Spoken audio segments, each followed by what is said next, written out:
déjà di am tiis nag comme ni ko Sénégal am yëpp rawatina axlu théâtre rawatina artistes comédiens yi nga xam ne ñoo nekk au sein de l'association des artistes comédiens du théâtre sénégalais ñu koy wax ARCOTS mu nekk lu ñu bett nag lu ñu bett lu ñu tëral la ñun parce que Golbert c'est une référence dans le domaine du théâtre c'est un comédien accompli waaw Golbert en dehors même du fait de sa profession de journaliste où il a excellé depuis de très longues années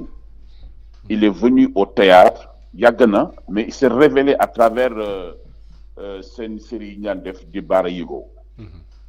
donc mu nekkoon une source d'inspiration et je peux dire aujourd'hui que Golbert dafa transformer le visage du théâtre populaire sénégalais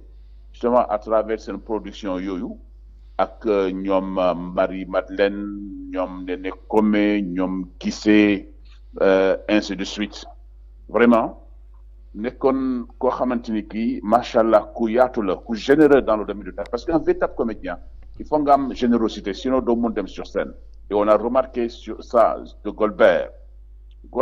dafa xëroon ci théâtre ba maa ngi fàttaliku benn jour ñu àndoon Paris UNESCO fekk boobu Abdoulaye Wade moom lañ jox benn prix je crois que c'était le prix Houphouët-Boigny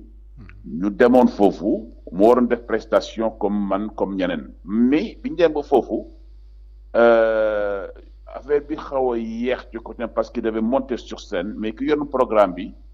dafa doon hésiter ndax dina ko yéegal wala du ko yéegal mais kooku bi muy hésiter naan ñu ngi xool ndax di nga yéeg wala doo yéeg parce que temps bi mais daf ko sonné waaw parce que tellement il aimait le théâtre il aimait da nga wane li nga xamante ne créé na ko justement tax ko jóge Dakar ba Paris pour wane boppam ñu bon ko xañ mu ne nag du fi amee évidemment mu def une prestation extraordinaire ñëpp a kontaan kooku dama koy fàttali ko ci Golbert yàlla dogal itam bokk nañu ay plateau yoo xam ne dañ daan tourner ay spot yu bari mu daan jóge Ndar di ñëw fii yàlla ko fanaan def lépp on a tourné un peu partout ay spot ak yooyu donc nga xamante ne kooku bu yéegee sur scène nga nekk ak moom sur scène li ma lay jox da ngay kontaan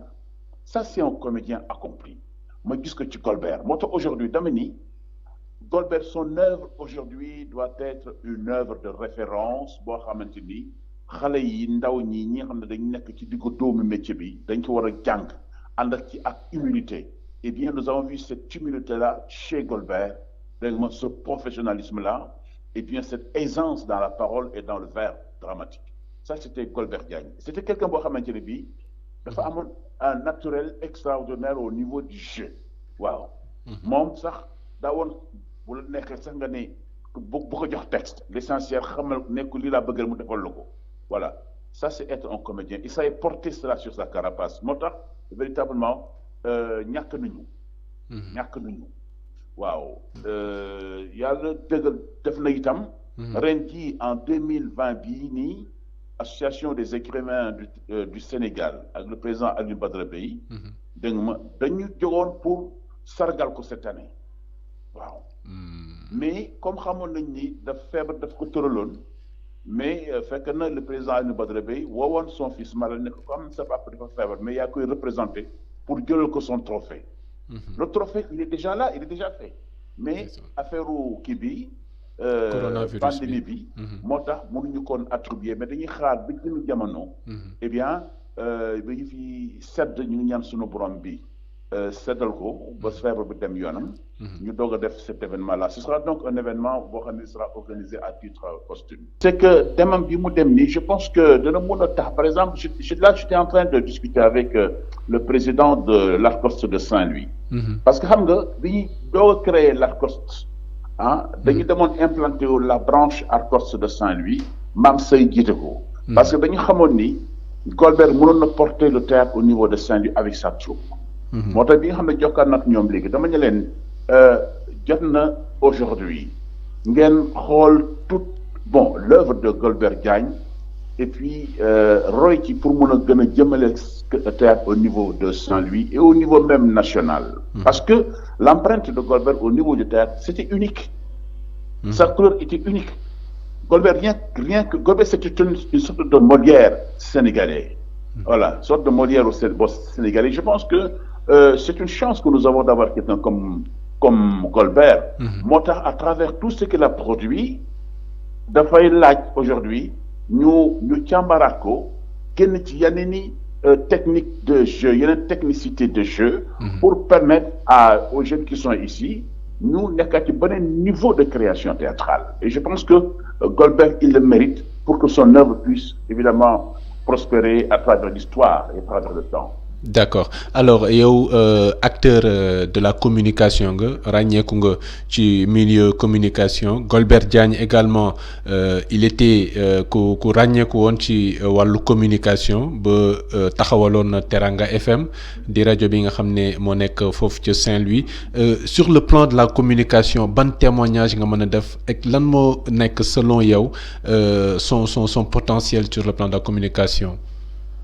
Wow, son potentiel sur le plan de la communication. Golbert, on a eu la chance de partager aussi un plateau de présentation, c'est-à-dire une cérémonie. Moi, il m'arrivait d'aller à Saint-Louis, quand où Ablaye Wade, des cérémonies. Maintenant, Golbert, nous beaucoup micro, soirée, mawar, ainsi de suite. On a été justement à plusieurs occasions, on a été à travailler ensemble. Moi,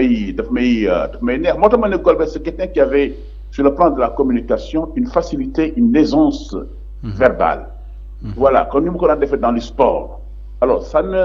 n'étonne personne aujourd'hui qu'il ait un fils également qui est sur ses traces et qui fait exactement la même chose. Mais Roy Golbert, de manière à ce que, justement, mais parce que tout simplement, c'est quelqu'un qui aimait la communication. Et lui, il avait une technique de communication qui était tout à fait personnelle parce que dans une dose d'humour, il a capté l'auditoire. Et ça, c'était Golbert Diagne. Alors, si bien que on se disait, mais est-ce qu'il était en train de faire du théâtre ou bien en train de jouer un rôle secondaire dans un film? Et c'était ça, c'était une façon à lui de communiquer, de mieux capter l'attention de son auditoire. Et ça, c'est important pour un orateur comme Golbert. Voilà. Et là, on a des détails du point de vue de la des liaisons, des respirations. Donc, techniquement, il était bien assis, assez bien solide, justement, pour pouvoir donner bien le maximum de lui en termes de communication. Et je voudrais, sur ça d'ailleurs, lui rendre un hommage, parce que le comédien qu'il était, il était également doublé, justement, d'un excellent communicateur, je ne dis pas traditionnel, mais un communicateur au véritable sens du mot, c'est-à-dire avec le verbe, avec la gestuelle, avec le regard, avec l'expression, avec les jeux. Voilà. Tout cela, c'était Golbert Diagne. Moo tax mu ne nii lenn dong moo ñu war ñaanal ko fa mu nekk suñu